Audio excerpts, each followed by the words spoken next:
அக்ஷய லக்னத்துல பரிகாரத்தை எப்படி சொல்றீங்க?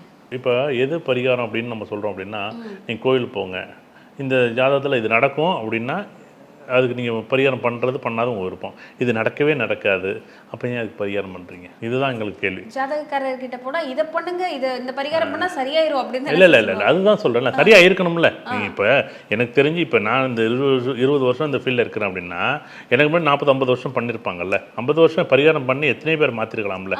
இப்போ ஒன்றும் இல்லை, நான் ஒரு பரிகாரம் கண்டுபிடிச்சிட்டேன், நான் ஒரு விஷயத்தை கண்டுபிடிச்சிட்டேன், நான் வந்து ஒரு அரசாட்சி பண்ணக்கூடிய பெரிய யோகத்தை ஒரு பெரிய அளவில் ஒரு பரிகாரம் இருக்குது, அதை நானே தான் பண்ணுவேன். நான் ஏன் உங்களுக்கு கொடுக்கணும் அதை?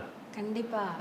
இப்போ யாருக்கு என்ன தேவை அதை கொடுக்கலாம், அது வேறு விஷயம். ஆனால் பொதுவாக வந்து என்ன சொல்லுவாங்க, இந்த நட்சத்திரத்தை இதை செஞ்சால் கோடீஸ்வரன் ஆகிடலாம். அந்த கோடீஸ்வரன் நானே ஆயிருக்கலாமே. எங்கள் வீட்டில் அதே நட்சத்திரம் இருக்கும்ல, இந்த ரிஷபராசி 3 கோடி 4 கோடி 5 கோடி வரும். எத்தனை ரிஷபராசி கோடிகளில் இருக்குன்னு தெரியல எங்களுக்கும். அது என்னென்ன பரிகாரங்கிறது என்னென்னா, நான் கோவில் போங்க, நான் முடிஞ்சால் இந்த ராசி இந்த நட்சத்திரம் அப்படின்னு சொல்லலை, இந்த 27 நட்சத்திரம் 12 அச்சய இலக்கணம் 12 அச்சய ராசிகளாக இருந்தாலும் நான் விடிய காலம் 4:30லேருந்து 6:30 மணிக்குள்ளே எழுந்திரிங்க. 6:30 மணிக்குள்ளே நீங்கள் இந்த விளக்கேற்றுங்க, அது சாமி கும்பிடுங்க, உட்காந்து தியானத்தை பண்ணுங்கள், அமைதியாக இருங்க.